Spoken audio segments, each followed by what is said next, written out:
नमस्कार, मैं राणा यशवंत आपका स्वागत करता हूँ।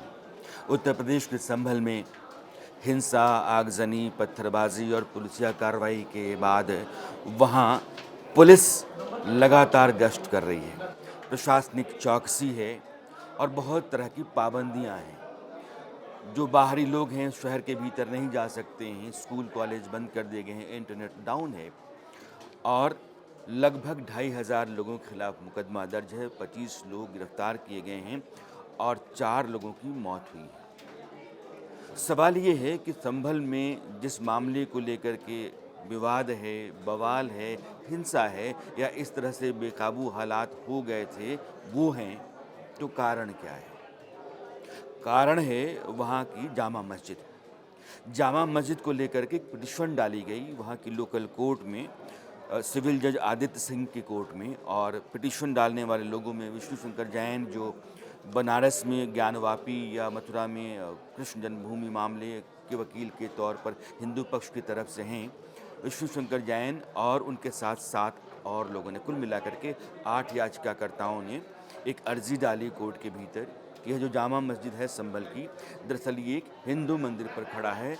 हिंदू मंदिर को ध्वस्त करके और वहाँ मस्जिद खड़ा की गई थी, जैसे बाकी जगहों पर ऐसा मुगलिया काल में हुआ।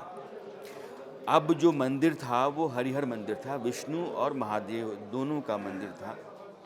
उसी मंदिर को गिराया गया।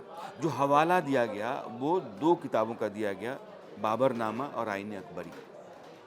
बाबर जब मुगलिया सुल्तान हिंदुस्तान में पहला, जिसने मुगलिया सल्तनत की नींव रखी, बाबर ने अपने छोटे से कार्यकाल में 3 मस्जिदें बनवाईं, एक पानीपत में, दूसरी अयोध्या में और तीसरी संभल में। अयोध्या की जो मस्जिद थी उसको गिराया गया था और वहाँ आज की तारीख में राम मंदिर बना हुआ है। संभल की मस्जिद के बारे में भी यही कहा गया कि अकबर ने यहाँ आकर के जो मंदिर उसमें था उसके कुछ हिस्से को तोड़ करके उसने मस्जिद बनवाई और बाद में जो मंदिर का बचा हुआ हिस्सा था उसको भी मस्जिद के दायरे में ले लिया गया और पूरी तरीके से आज मंदिर का कोई नामो निशान नहीं है। लेकिन अगर जांच करवाई जाए तो मंदिर के अवशेष वहाँ मिलेंगे। तो कोर्ट ने कहा कि ठीक है, एक एडवोकेट कमीशन बनाते हैं और वहाँ रमेश राघव को एडवोकेट कमिश्नर बनाया गया। और कोर्ट ने कहा कि चूंकि मामला सेंसिटिव है, संवेदनशील है, इसलिए इसकी वीडियोग्राफी और फोटोग्राफी दोनों करवाई जाए। टीम गई और टीम ने जाकर के सर्वे किया।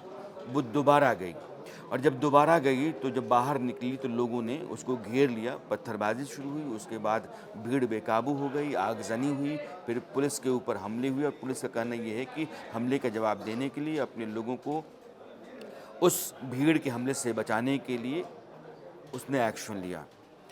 लेकिन पुलिस ये नहीं मान रही है कि पुलिस की गोली से जो लोग मारे गए हैं उनकी मौत हुई है।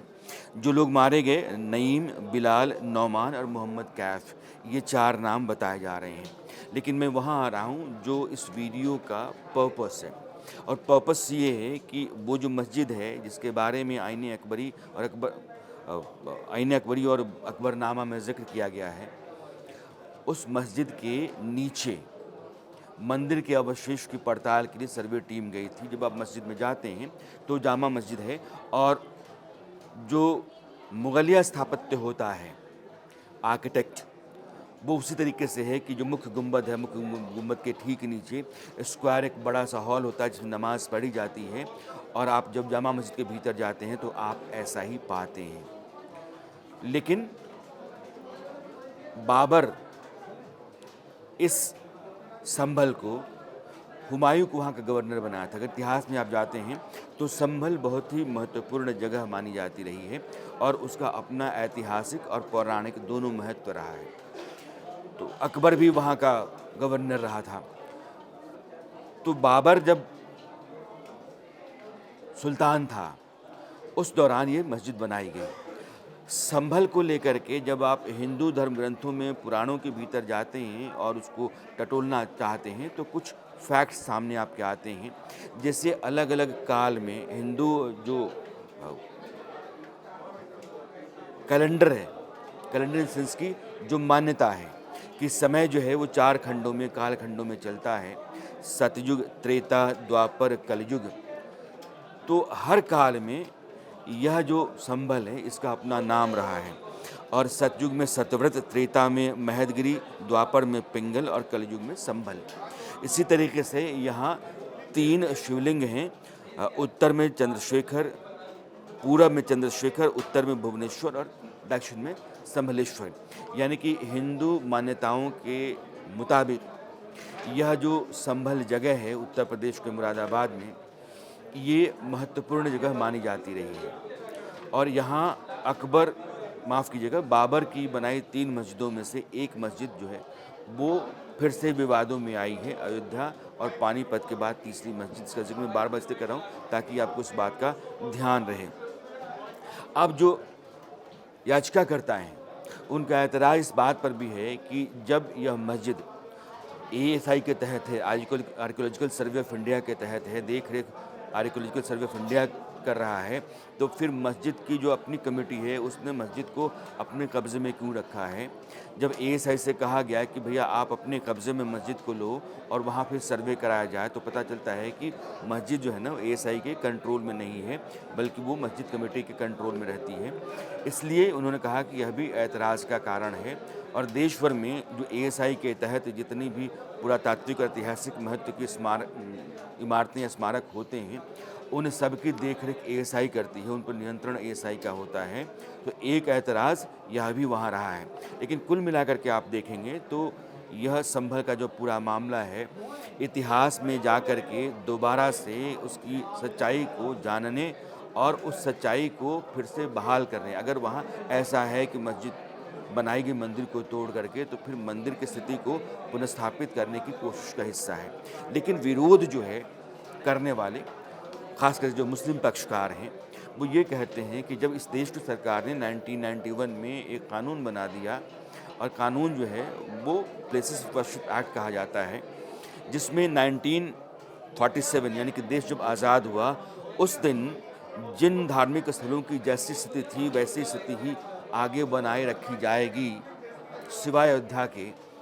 तो फिर आप इसकी असलियत को क्यों जानना चाहते हैं, इसके इतिहास में क्यों घुसना चाहते हैं? दरअसल माहौल ख़राब करना चाहते हैं। लेकिन जो याचिकाकर्ता हैं उनका कहना ये है कि जितने भी मुग़ल आक्रांता थे उन्होंने मंदिरों को तोड़ करके मस्जिदें इसलिए बनाई ताकि वो एक जो बड़ा यहाँ हिंदू समाज था उसका मान मर्दन करना चाहते थे, उसका मनोबल, उसका आत्मविश्वास, उसको कुचलना चाहते थे और पूरे समाज को दलित, दमित, शोषित बना करके अपना साम्राज्य, अपनी ताकत बहाल करने की कोशिश का हिस्सा मंदिरों को तोड़ करके मस्जिदें बनाया जाना भी थी। अब ये दोनों तरफ के अपने अपने तर्क हैं और सच्चाई क्या है ये सिर्फ इतिहास के गर्भ में है और उन तमाम सबूतों में जिन सबूतों को सर्वे के बाद आप सामने आता हुआ देख सकते हैं। अगर सर्वे रिपोर्ट आती है और उसकी वीडियोग्राफी और फोटोग्राफी जो हुई है उसके ज़रिए जो चीज़ें हमारे आपके सामने आती हैं, लेकिन फ़िलहाल संभल आज की तारीख में उबल रहा है और वहाँ की जो हिंसा है, वहाँ का जो माहौल है, उसने देश की राजनीति को भी गरमा के रखा हुआ है। संयोग ही देखिए कि संसद का सत्र आज शुरू होता है और एक दिन पहले संभल जो है वो उबलने लगता है और वो खून खराबे से भर जाता है, हिंसा की चपेट में आता है और बाद में पुलिस को और प्रशासन को वहाँ जा कर के स्थिति को कंट्रोल करना पड़ रहा है और वहाँ अभी प्रशासनिक जो चुस्ती है वो ज़्यादा है, पुलिसिया बंदोबस्त अधिक है। अभी संभल का जो माहौल है उस माहौल के ठीक सामने उसका अपना इतिहास है। उस इतिहास के भीतर जाने की कोशिश का नाम है वो अर्ज़ी जो वहाँ के लोकल कोर्ट में लोगों ने लगा रखी है, जिसकी अगुवाई विष्णु शंकर जैन कर रहे हैं।